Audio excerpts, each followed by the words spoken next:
Today, I believe I reflect the overwhelming majority of the American people in expressing enormous sadness and anger at the vicious murder of George Floyd.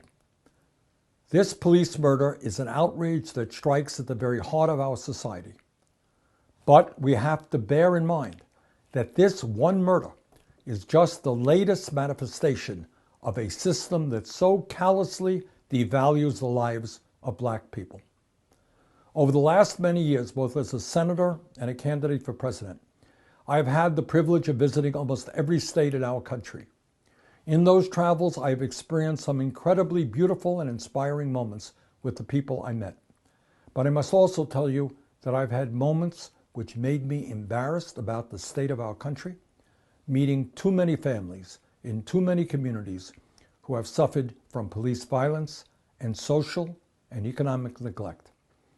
In most cases, these victims and their families have been denied justice by a system that ignores these ongoing assaults against the bodies and the dignity of Black people. If ever there was a time for us to address this egregious assault on everything our country is supposed to stand for, now is that time. Every killing by a police officer must be independently investigated by the Department of Justice. Every police officer guilty of a murder must be held accountable, including those who stand by and do nothing to intervene. We need a massive overhaul of policing in America which understands that a lethal response is the last response, not the first response. But let us be clear.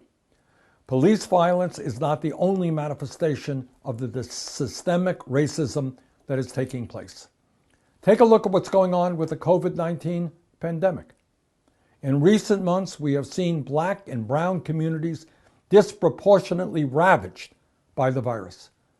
We have seen workers who earn starvation wages forced to go to work day in and day out because without that paycheck, they and their families would go hungry. These working class families, Black and white and brown, have with enormous courage kept our economy and society together in hospitals, meatpacking plants, public transportation, supermarkets, gas stations, and elsewhere. These workers, Black and brown, have risked infection and death so that the rest of us can continue to eat, get our medicines, or put gas in our cars. But when we talk about systemic racism, we're not just talking about Black lives killed by police with no accountability. We're not just talking about Black lives killed by COVID-19. We're not just talking about a third of Black children in our country living in poverty and millions of Black kids going to totally inadequate schools. We're not just talking about Black women having a maternal death rate 3 times the rate of white women and Black families owning 1/10 the wealth of white families. Instead, we are talking about a system of pervasive racism that impacts every aspect of our lives. This has got to end.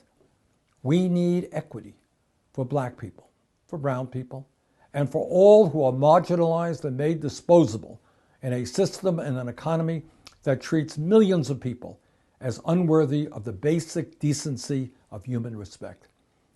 Our struggle is and has always been about justice. Not justice on paper, but real justice in the real lives of real people.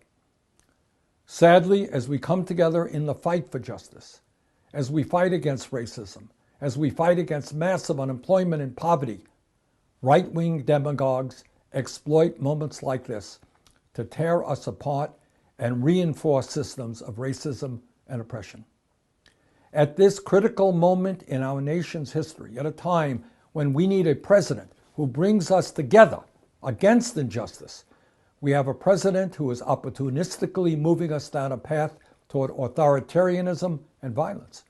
And he stands astride a grotesque system of ingrained racism and economic disparity that now more than ever needs to be ripped down. We've seen yet another sad example of this just the other night. While Trump claims to care about Black lives, he now publicly advocates for armed violence against people in Black communities. No, Mr. President, This is not a time to encourage police officers to do more shooting. That is exactly the problem we have to overcome. What a sad period this is for our democracy and for fundamental moral decency. Do I believe that Trump's views reflect the feelings of the people of this country? No, I don't. I don't believe that for a moment. I have looked into the faces of too many people all across our country, from every background, from every zip code. And despite their differences, what our people want is a nation that respects the fundamental human dignity of every person. That starts with justice for George Floyd. But it must not end there. We have got to end the racism, oppression, and massive inequality that currently exists if we are to have a future that is worthy of all of our people. Thank you very much.